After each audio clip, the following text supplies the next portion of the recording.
주님께서 여러분과 함께 요한이 전한 거룩한 복음입니다. 그때 예수님께서 니코데모에게 말씀하셨다. 모세가 광야에서 뱀을 들어 올린 것처럼 사람의 아들도 들어 올려져야 한다. 믿는 사람은 누구나 사람의 아들 안에서 영원한 생명을 얻게 하려는 것이다. 하느님께서는 세상을 너무나 사랑하신 나머지 외아들을 내주시어 그를 믿는 사람은 누구나 멸망하지 않고 영원한 생명을 얻게 하셨다.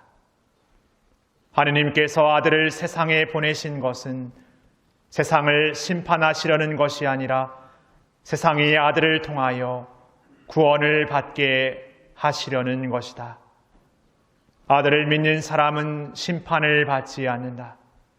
그러나 믿지 않는 자는 이미 심판을 받았다. 하느님의 외아들의 이름을 믿지 않았기 때문이다. 그 심판은 이러하다. 빛이 세상에 왔지만 사람들은 빛보다 어둠을 더 사랑하였다.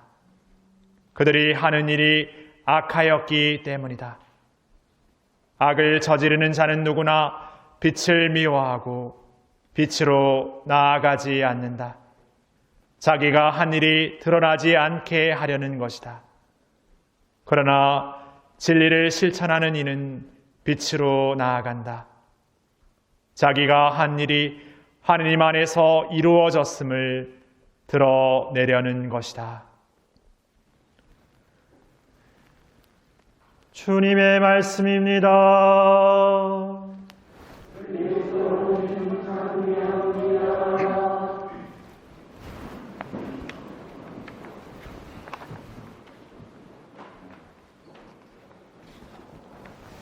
참예수님,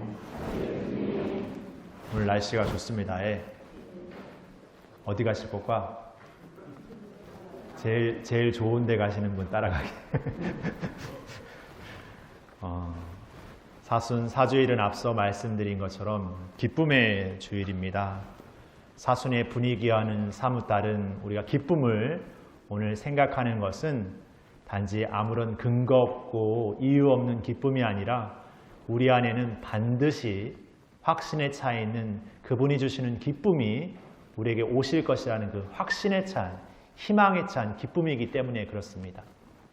그러니까 우리가 어떤 삶에서도 마음 안에 굳건하게 뭔가 믿음이 있으면, 마음 안에 뭔가 이렇게 든든함이 있으면 어떤 상황이 벌어져도, 어떤 어려움이 생겨도 해볼만 하겠다, 뭔가 이겨설 수 있겠다, 견뎌낼 수 있겠다 이렇게 생각합니다. 근데 마음 안에 아무런 의지할 게 없고 마음 안에 아무것도 이렇게 남아있지 않으면 그냥 훅 부는 잔바람에도 그냥 쑥 쓰러지기 마련입니다. 그래서 우리가 삶에서 무엇이 힘들어서 지치는 것이 아니라 어떤 것이 힘들어도 그것을 견딜 만한 힘이 있으면 삽니다.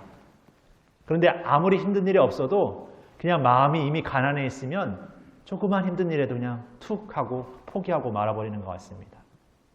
그러기에 우리가 이 삶을 살면서 우리 안에 갖고 우리 안에 지켜내야 될 삶은 바로 그런 믿음과 확신과 희망의 삶이 아닌가 생각합니다. 여러분도 잘 알다시피 지금 코로나19라는 상황이 길어지면서 여러분들의 마음 안에 어떤 확신, 어떠한 믿음, 어떠한 희망이 잘 굳건히 버텨내고 있습니까?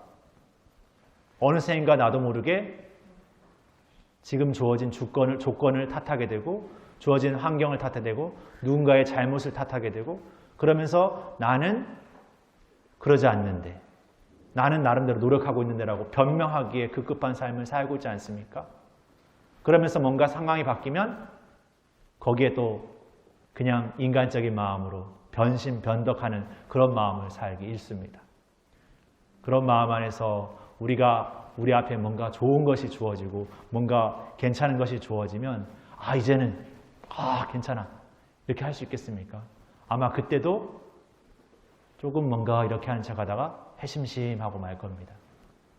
그러기에 예수님께서 우리 안에 오셨다라는 것, 세상에 오셨다라는 그분의 강생과 그분의 삶의 이야기는 더욱 분명한 우리의 삶 안에 들어있는 그 나약함의 어떤 그 진면목이라고 표현하면 좀 그렇고, 그냥 나약함의 그 뭔가 조리되지 않은 그냥 그 속살이 확 드러나 버리는 것 같습니다.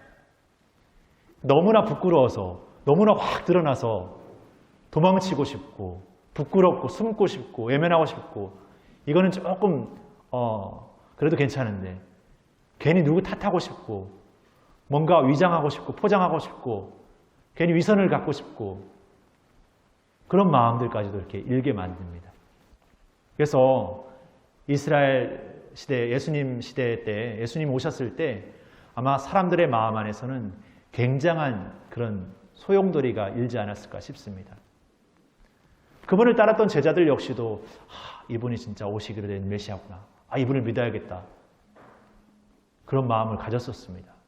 그런데 그 마음은 예수님의 십자가 걸음으로 나아가면 나아갈수록 조금씩 아니 일순간에 그냥 확 돌아서 버렸죠. 확 도망쳐 버렸습니다.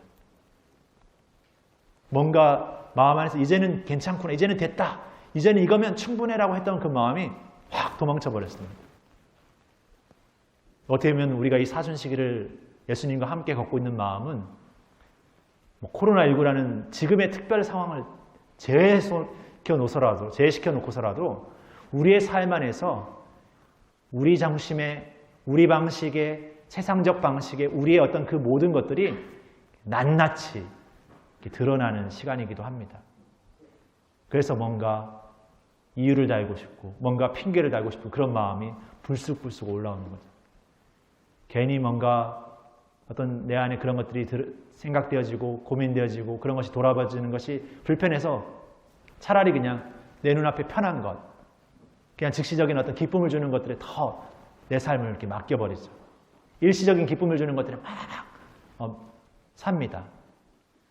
근데 그게 어느 순간 그런 삶들에 내가 더 종살이 되어지는 삶이 된다는 것을 모르고서 매어지는 삶이 되는 것이죠. 오늘 제1독서를 보면은 이스라엘 역사 안에서 바빌론 유배라는 두 번째 유배 사건에 대한 이야기와 그 유배 이후에 그 공동체가 다시금 돌아오게 되는 그 귀환의 이야기를 이렇게 압축시켜서 이렇게 우리에게 들려줍니다. 우리가 잘 알다시피 이스라엘 역사 안에서 유배라는 사건은 이미 탈출기의 이야기, 성경의 처음 모티브가 되었던 하느님의 그 원체험 사건을 드러내는 이집트 탈출 사건 안에서 이집트 종살이의 삶에서 예언자 모세에 의해서 하느님의 땅 가나안으로 이렇게 선택된 백성들이 이끌려 나왔다. 종살이의 삶에서 자유의 삶으로 해방되어 나왔다는 것을 우리가 알고 있습니다.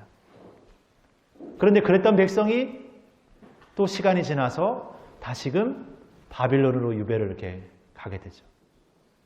이 두 번의 유배를 겪으면서 이스라엘 백성들은 생각합니다.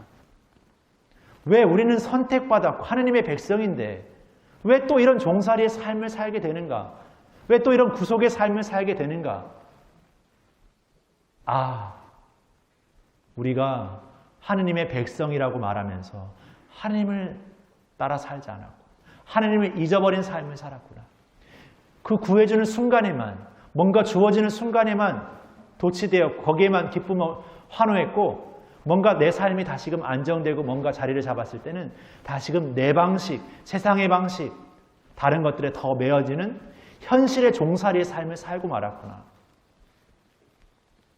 그래서 우리가 물리적으로 해방되어 왔지만 여전히 우리는 또다시 죄와 나약함으로 해서 그런 죄의 종살이의 삶으로 기울고 말았구나.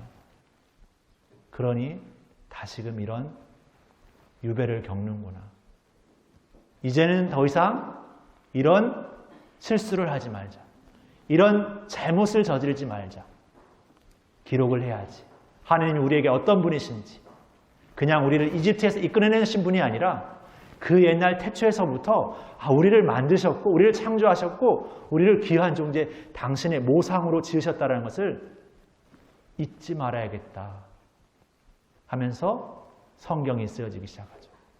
성경의 모티브의 이야기가 여러 가지 어떤 이야기들과 이렇게 합작되어서 성경이 조금씩 이렇게 만들어지기 시작합니다. 그러니까 이 두 번의 유배 사건은 이스라엘에게는 어떤 아픔이고 고난의 순간, 고통의 순간이었지만 그 시간들을 통해서 하느님에 대한 참된 알므로 나아갈 수 있는 계기가 되었죠. 그러니까 우리가 이 사순의 시기를 지내는 것, 예수님의 십자가 사건을 묵상하는 것은 그런 우리의 인간적 나약함을 하느님 앞에 완전히 드러내면서 부끄럽고 뭔가 후회스럽고 뭔가 실망하는 어떤 우리의 모습이 있지만 거기에서 바로 하느님이야말로 이런 부족한 존재를 당신의 은총의 존재로 구원해 주시는 분이구나. 오늘 제2독서의 표현처럼 예수님은 세상을 심판하기 위해서가 아니라 구원하기 위해 오셨다. 바로 그분의 선물이라는 거예요. 그리고 바로 우리 자신이 그분의 선물인 존재라는 것을 다시금 일깨워주는 것이죠. 우리는 그런 존재예요. 하느님의 선물인 존재, 하느님의 창조된 존재. 그런데 우리가 그런 존재라는 걸 잊어버리고 그냥 세상의 선물이 되는 존재로 살으려고 해요. 세상에 포장되고 세상에 뭔가 화려해지고 세상에서 뭔가 많은 것을 갖고 있고 많은 권력을 누리고 있고 그것이 마치 진짜 선물이 되는 존재로 착각하며 살았다는 거죠. 그런 존재에게 다시금 예수님은 이 사순의 여정 안에서 십자가를 지고 우리 각자의 십자가를 지고 나를 따르라고 말씀하고 계십니다.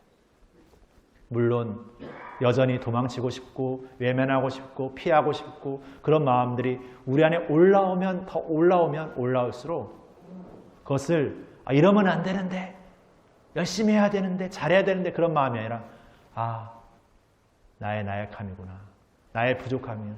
바로 이것이 내가 예수님을 따라 걸으라는 사인이구나. 신호이구나. 그런 마음으로 우리가 나아갔으면 좋겠어요.